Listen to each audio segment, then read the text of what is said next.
ఏం చెప్పిన అంశం నిన్న ఏంటంటే రాష్ట్ర విభజన సమయంలో చాలా హామీలు ఇవ్వడం జరిగింది.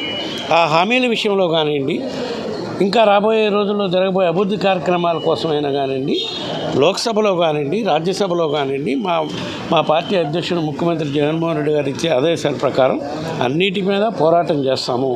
మన రాష్ట్రానికి సంబంధించినంతవరకు కేంద్ర ప్రభుత్వంపై ఒత్తిడి తీసుకొచ్చి అభివృద్ధి కార్యక్రమాలకి ఫైనాన్షియల్ సపోర్ట్ ఇచ్చేదానికి కానివ్వండి, సంక్షేమ పథకాలకు అమల్లో ఫైనాన్షియల్ సపోర్ట్ ఇచ్చేదానికి కానివ్వండి, వాళ్ళ సహకారం తీసుకునే దాంట్లో మాకు కృషి చేస్తాము.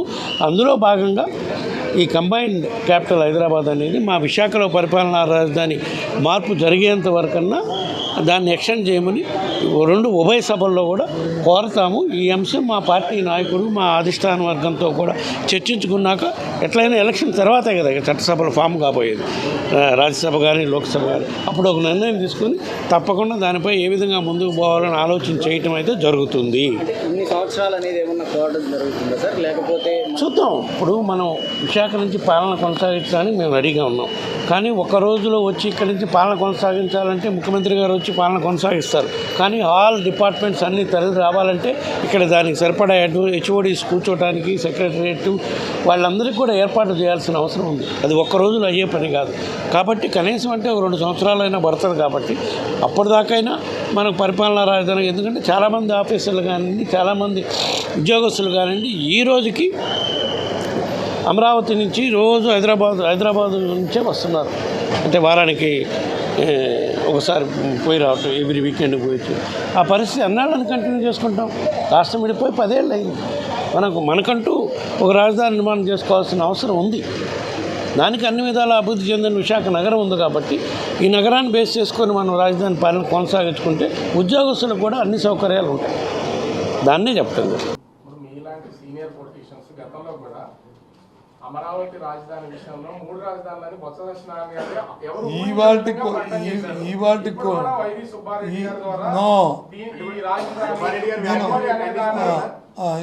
ఒక విషయాన్ని అని చెప్పి కంప్లీట్ సారీ నేను మధ్య అంటే 3 రాజధానుల విషయంలో కూడా ఎవరు ఊహించిన విధంగా బొత్స నోట్ అంటే వచ్చింది.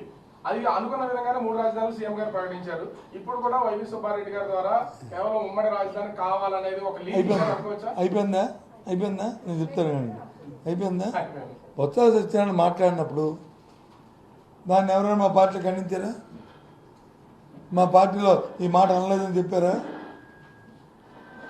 ఇది ఊరికనే ఆయన మీరు ఎవరు